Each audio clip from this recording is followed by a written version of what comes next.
저희가 세세하게 다 좀 써서 설명을 해놨고요. 그래야지 기사가 쓰는데 애로사항이 없을 것 같고요. 이 모든 상황은 다 제보받은 것입니다. 복수의 제보자에 의해서 저희가 중첩적으로 다 확인을 했고요.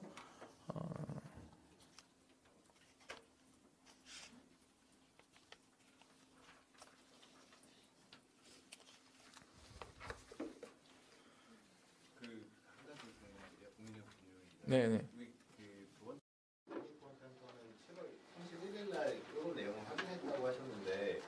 제가 오늘 보도 자료를 내시고 발표하시는 내용이 과거에 발표를 하신 적이 있던 내용이 포함돼서 종합을 하신 건지 아니면 그냥 다 새로운 내용인지 제가 당장 구분을 못하겠어서 좀 설명을 해주시면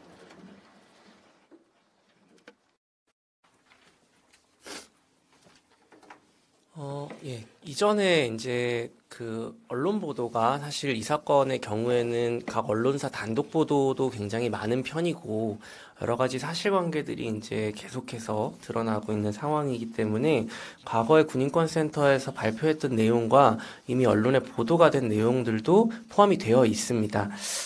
그 중에 오늘 이제 새롭게 말씀드리는 내용은 이제 그동안에 사실 임성근 사단장이 분리 파견이 됐었다 안 됐었다가 국회에서 이제 뭐 김병주 의원 질의 과정에서 뭐 질의응답으로 뭐 파견 명령이 됐었다 뭐 이런 얘기들이 이제 정종범 부사령관 입에서 나오고 뭐 이런 정도의 이제 의혹들이 제기된 과정이 있었는데 어느 시점에 어떻게 그리고 실제로 분리 파견 명령이 인사명령으로 나온 것인지에 대해서는 밝혀진 바가 없습니다. 근데 11시 17분, 그러니까 7월 31일 외압이 있었던 날에 오전 11시 17분에 임성근 사단장이 해병대 사령부로 정책연수 파견 명령이 났었다는 사실이 확인이 된 것입니다.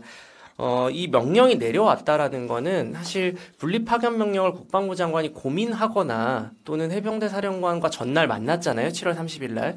만난 뒤에 뭐 수사 결과에 대해서 뭐 장고의 끝에 걸쳐서 뭐 7월 31일 오후에 다시 판단하게 되어 사단장은 죄가 없는 것 같으니까 뭐 이렇게 빼줬다 이런 내용이 사실이 아니라는 주장에 이제 입증이 되는 부분 중에 하나라고 생각합니다. 그렇게 생각했다면 사실 해병대 사령관이 이렇게 장관부터 시작해서 안보실과 국회 국방위원장과 뭐 간사와 이런 사람들에게 연락까지 다 돌린 다음에 이 시기에 임성근 사단장을 분리 파견하는 실제 명령을 내리지는 못했을 것입니다. 근데 명령까지 다 난 상황에서 임성근을 다시 제자리로 되돌려 놓으라는 지시가 11시 45분에 이제 전화를 받고 난 뒤에 나왔다는 것이 오늘 새롭게 밝혀진 정황일 것 같고요. 이 부분에 대해서는 사실 해병대 사령관이 이 시기에 전화를 한 사람들이 있습니다. 그 인사명령 전후로 아까 말씀드린 뭐 한기호 지금 뭐 의원이라던가 신원식 장관이나 김병주 의원이나 이런 분들한테 이 시기에 해병대 사령관한테 무슨 전화 받으셨는지 한번 취재해 보시면은 이 정황은 금방 확인이 될 수 있을 것이라고 생각이 됩니다. 그리고 추가적으로 확인이 된 것은 11시 17분에 파견 명령이 났었던 임성근 사단장이 12시 54분에 당일 소급 휴가를 상신했다는 점입니다. 이 부분도 전산망에 남아있을 것이기 때문에 저희가 제보받은 내용은 손쉽게 확인해 보실 수 있을 것이라고 생각이 됩니다. 군에 문의하시면. 파견 명령이 났으면 사실 임성근 사단장이 소급 휴가를 낼 이유가 없습니다. 왜냐하면 보통 파견 명령을 내게 되면은 그날 바로 사람이 텔레포트해서 해병대 사령부로 옮겨갈 수 없지 않습니까? 그러니까 이동 시간이라는 게 보장이 되기 때문에 이렇게 굳이 휴가 명령을 낼 이유가 없습니다. 근데 휴가 신청을 할 이유가 없습니다. 그러니까 이 시기는 파견 명령이 이제 취소가 됐기 때문에 이 사람이 자신의 그 인사 기록을 사실상 세탁하기 위해서 지금 휴가 신청을 하는 거거든요. 그리고 뭐 다들 많이 아시겠지만 그 당일에 군대에서 그날 뭐 출근 전 시간도 아니고 일반 회사도 마찬가지 않습니까? 오후 1시에 갑자기 아침부터 오늘 휴가를 처리해 주세요라고 휴가를 내는 사람이 어디 있습니까? 그리고 이 사람이 뭐 병사도 아니고 투스타 장군이고 전투부대 장입니다. 이런 식으로 아침에 무단으로 출근을 하지 않고 오후 1시쯤에 휴가를 소급해가지고 상신하는 경우는 전례가 없는 일입니다. 그러니까 이런 규정과 관례를 다 깨고 이렇게 긴박하게 휴가 신청을 하고 이게 다시 승인이 되는 과정들만 보더라도 이 상황이 지금 정상적으로 굴러가고 있는 것은 아니라는 걸 확인을 할 수가 있습니다. 그래서 오늘 이제 새롭게 말씀드린 것은 기존에 이제 대통령실에 전화를 받고 장관이 후닥닥 그 수사 이첩 보류를 지시하고 그다음에 임성근 사단장이 복귀하게 되었다라는 기존의 사실관계에서 비어있는 부분들의 퍼즐을 맞췄다고 생각하시면 될 것 같고요.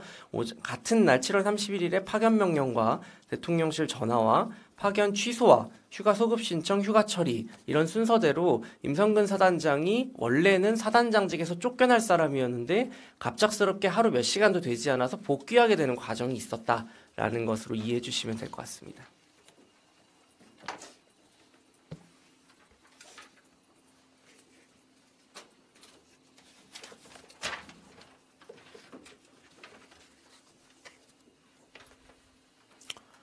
제가 그 당시에 사건 터졌을 당시에 해병대 전직 장성들로부터 들은 얘기는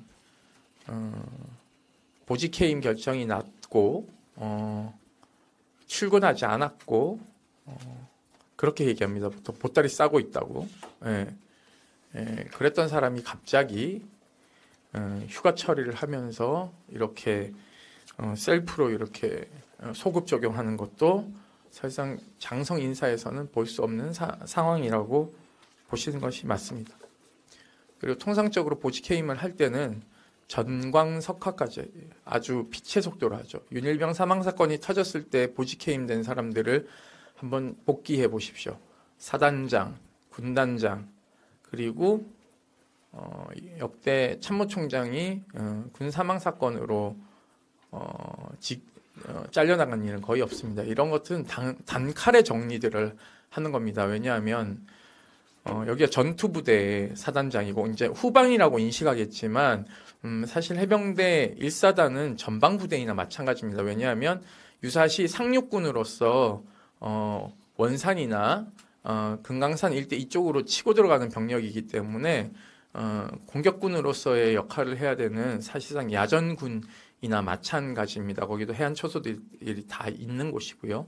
그렇기 때문에 특히 후방부대가 아닌 전방부대장을 교체할 때는 거의 빛의 속도로 합니다. 왜냐하면 전투 공백이 없어야 되기 때문에 기본적으로 그렇게 하는데 저희들이 역대 군대 내에서 병영 부조리나 사망 사건 등이 있어서 기자회견을 하거나 폭로를 해서 사단장들이 보직 해임될 때는요 거의 자고 오면 하지 않습니다. 빨리빨리 정리하죠. 왜냐하면 여론의 질타와 그리고 명백한 사실관계가 확인되면 그 사람을 계속 그 지위에 두는 것이 여러 가지 부정부패로 이어질 수 있기 때문에 예를 들면 과거에는 군사경찰권을 다 쥐고 있지 않았습니까? 지금도 뭐 쥐고 있는 지점이 있지만 검찰권까지 지금은 검찰권이 총장들로 다 이관됐지만 군 검사들 목줄까지 사단장이 거의 다 쥐고 있기 때문에 사단장들이 그런 곳에서 자기의 범죄 혐의나 이런 것들에 대해서 그 다른 이제 부정부패로 연결될 수 있는 지점이 있기 때문에 다 정리하는 것인데 이 경우에는 저는 지금도 이해가 안 되는 게 왜 이 시점에도 임성근 사단장은 보직 해임이 되지 않고 있는가? 그러니까 제 얘기는 이제 지금 보직 해임도 이상한 자리에 가 있지 않습니까? 여러분 보시면 그래서 그냥 보통 이러면 전역 수순으로 밟아서 그 다음 단계로 가는 것이 맞는데 전혀 지금 뭐가 이렇게 이루어지는 게 없지 않습니까? 경북경찰청도 지금 수사를 하는지 안 하는지 모르는 상태고 또 알려진 바와 같이 경찰이 이 사건에 개입됐다는 것이 공수처에서 일부 확인돼서 나오는 보도들이 있지 않습니까? 국가수사본부, 그 대통령실에 있던 공직기강 비서관실에 있는 경찰, 그리고 경북경찰청 수사부장 뭐 이렇게 이제 연결되어 있는 지점들이 있기 때문에 이때까지는 수사 외압의 실체가 대통령 경로설이었는데 도대체 이게 대통령의 어떤 뭐 되게 불같은 되게 뭐 아니면 되게 성격이 급하셔서 이렇게 보고받고 바로 이렇게 대노를 했는지에 대한 부분에 초점이 맞춰졌다면 저희는 이 경로설에 더해서 되게 디테일하게 임성근을 챙기는 과정들이 계속 존재하고 있고 이것이 의미하는 게 거대한 로비가 형성되었다라고 밖에 판단을 할 수 없는 정황들이 드러났기 때문에 오늘 저희들이 이렇게 발표를 하게 되고 파란 글씨들은 저희가 제보를 통해서 새롭게 확인한 사실들이고 뭐 증거가 뭐냐라고 얘기를 하면 이게 피해자 보호, 저희 제보자 보호를 해야 되는 거기 때문에 말씀드릴 수 없지만 어느 시기가 되면 구체적인 것들이 다 드러나지 않을까라고 저희는 판단하고 있습니다.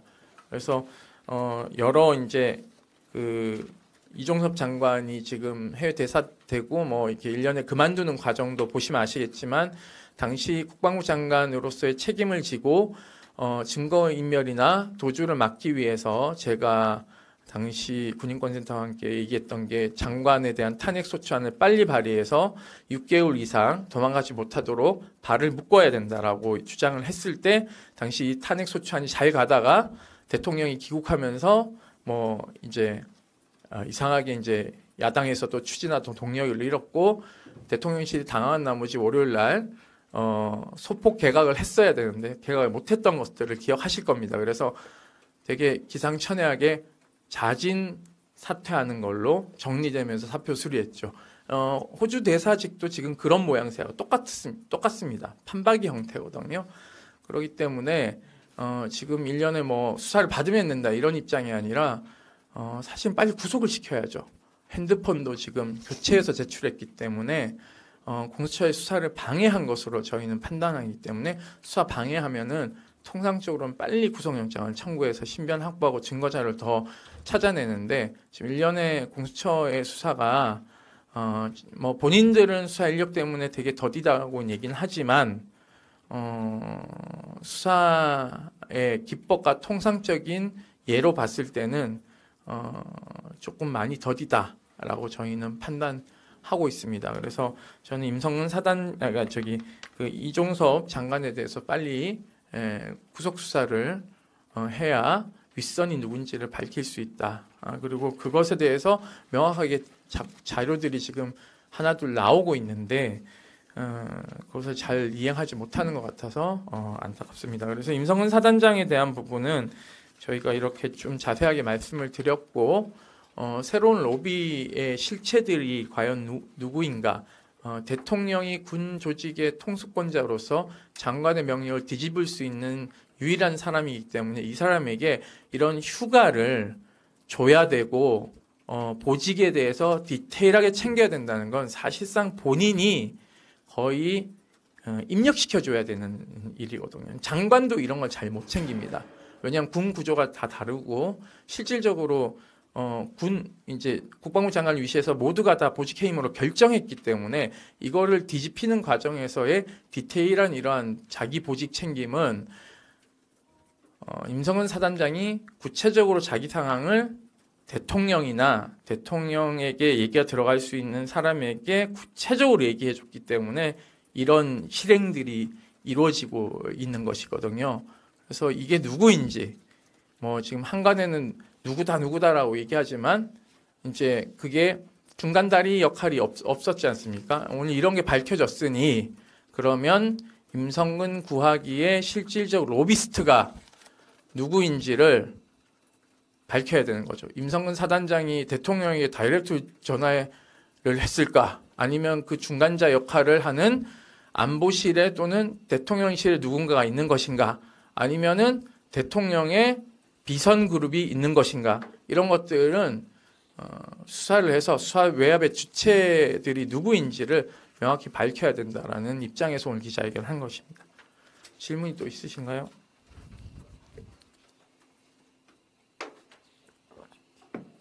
네.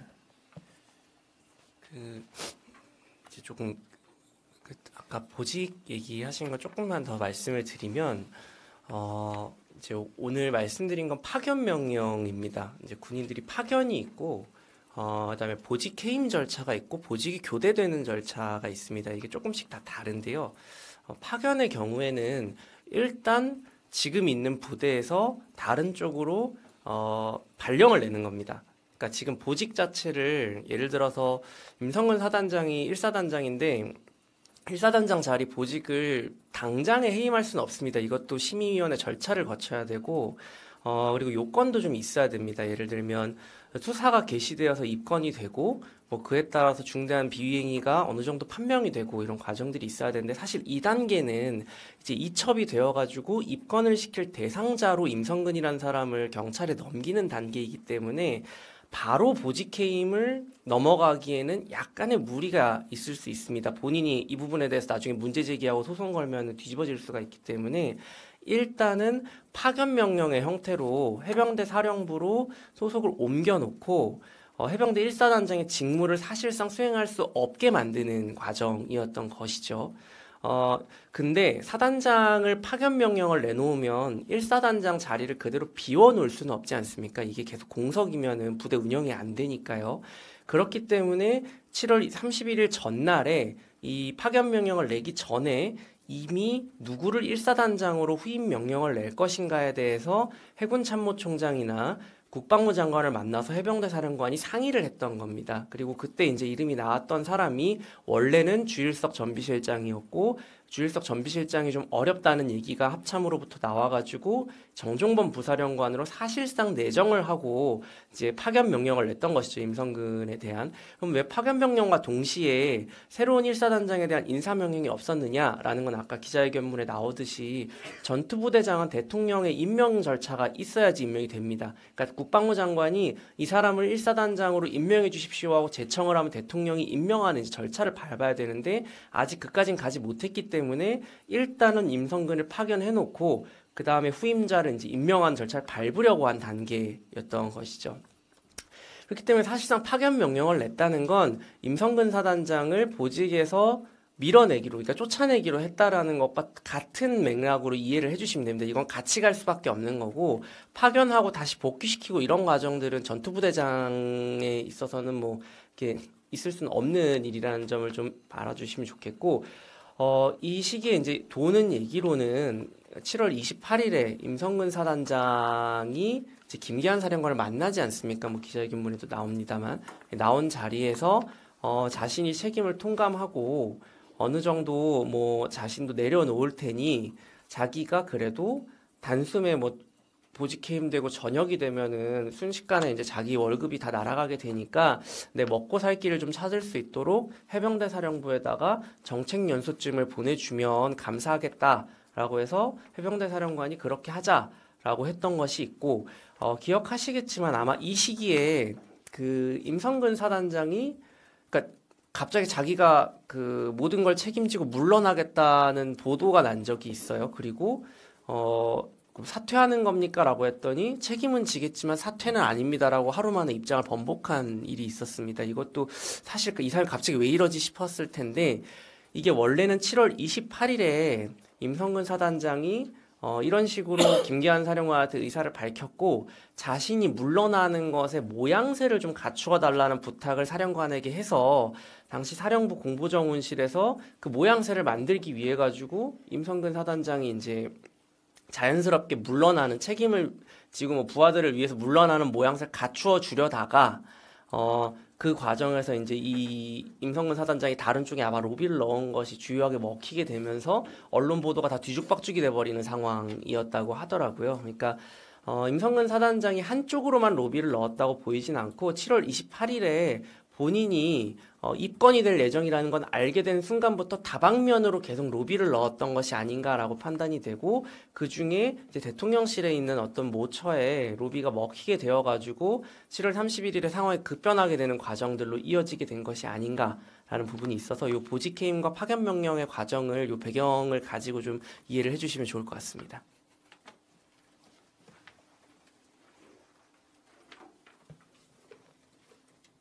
질문이 또 있으신가요?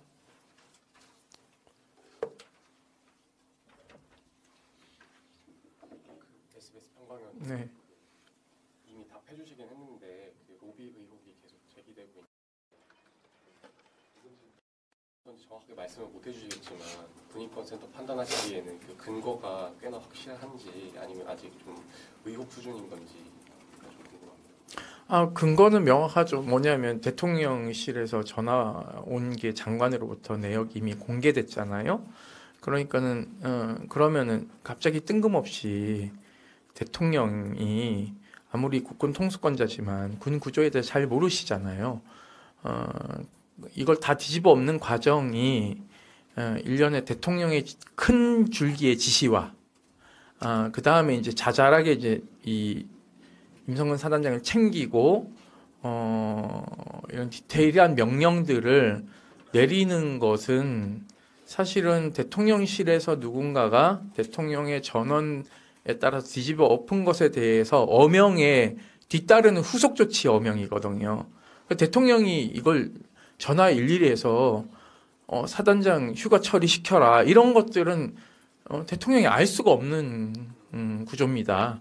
이것은 이제 본인이 처해 있는 과정을 본인이 잘 알기 때문에 보이지 않는 손에 의해서 작동되는 로비 세력이 있는 것이죠. 그 로비 세력이 있는 것이고 그것을 또는 본인이 있는 것이고 그것을 대통령에게 주입시켜야 되는 사람이 있고 대통령의 어명을 계속 수행해야 되는 사람이 있잖아요. 이 디테일하게 장관에게 명령하는 것들을 그렇다면은 대통령 측근 중에 누군가가 명령을 계속 실행했거나 아니면은 이 명령을 실행하기 전에 대통령에 영향을 줄 수 있는 사람이 대통령과 대통령을 먼저 이제 이렇게 작업을 해놓고 대통령이 어명을 하고 실행하는 사람이 대통령실 안에서 있었으니 그게 안보실인지 아니면 경호처장인지 군 구조를 지금 잘 아는 사람들이 개입해서 하는 거잖아요. 예를 들면 장관에게 다이렉트로 전화할 수 있는 안보실 사람이 누가 있을까요? 그러니까 대통령실에 보면 빤하잖아요. 육사들이 쫙 있으니까 육사 선후배들이 다 쫙 배치되어 있죠. 김동혁까지 검찰단장까지. 그러니까 검찰단장이 칼 차고 사령관 찾아가서 팔 비트는 거 아니에요. 진술을 원할 때까지 받고 이런 것들을 구체적으로 실행하게 할 수 있는 사람이 과연 대통령실에 누군지가 밝혀져야 되는 게 있고 대통령실 외곽에서는 누가 했는지 이런 것들이 밝혀져야 되는데 지금 뭐 의혹들을 제기하고 있지만 구체적으로 이렇게 디테일하게 뭔가를 로비를 받은 정황은 얘기를 하지 못하고 있는 거잖아요. 근데 이게 저희가 그냥 주장하는 게 아니라 구체적인 제보들에 의해서 확인되는 사실관계들이라는 게 존재하는 거예요. 그러니까 그걸 바탕으로 오늘 저희가 이제 말씀을 드린 거고 그렇다면 의심스러운 사람들이 일렬로 정렬되잖아요. 저희가 구체적으로 계속 얘기했던 것처럼 육사인 경호처장, 안보실 2차장이 임종득 육사, 임기훈 국방비서관 육사, 장관 군사보좌관, 그리고 장관이 없었을 때 장관의 일을 대행한 신범철 차관, 해병대 왜 말을 안 듣냐 이런 얘기를 하잖아요. 이런 것들이 이제 다 이제 일렬로 정렬되는 거죠. 그리고 김동혁 검찰단장 원스타 이렇게 일련 과정에 쫙 줄이 서는 게 있고 다만 몇 가지 좀 의문이 되는 것들은 이제 경찰을 움직이는 걸 이 라인이 했을까? 저는 또 그렇게 보지 않거든요.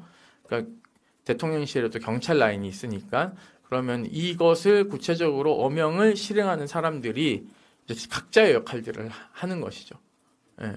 그래서 저희는 이게 권력형 비리 범죄고 워터게이트 사건보다 더 큰 사건이다라고 저희는 판단하고 있기 때문에 헌법 문란 행위라서 이것에 대해서는 반드시 특검을 조속히 빨리 통과시켜서 대통령 거부권 없이 대통령도 명백하게 이 혐의에서 자유롭지 않다는 것을 본인 스스로가 입증해야 되는 상황에 놓여지고 있다라고 저희는 판단하고 있습니다. 또 질문 있으실까요?